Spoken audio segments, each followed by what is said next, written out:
நேற்று போட்ட single button whole stitch மாதிரி தான் டபுள் பட்டன் ஹோல் ஸ்டிச்சு, ஆனால் 3 லைன் போட்டிருக்கோம். சென்டர் லைனை மெயினாக வச்சுக்கோங்க. இப்போது ஃபர்ஸ்ட் லைனில் குத்தி நம்ம நேற்று பண்ண மாதிரி தான் த்ரெட்டை டைட் பண்ணிவிட்டு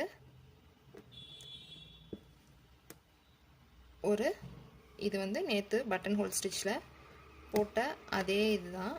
பட் இன்றைக்கி டபுள் பட்டன் ஹோலில் என்ன பண்ணோம்னா கீழே இருக்க லைன்லையும் குத்திட்டு த்ரெட்டை மேலே எடுத்து இந்த த்ரெட்டையுமே டைட் பண்ணணும்.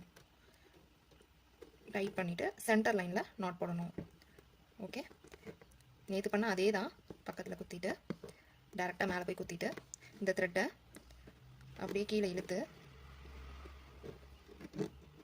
இங்கே குத்தி சுற்றி வெளியில் எடுத்துகிட்டு அப்புறம் கீழேயும் போய் குத்திட்டு த்ரெட்டை எடுத்துகிட்டு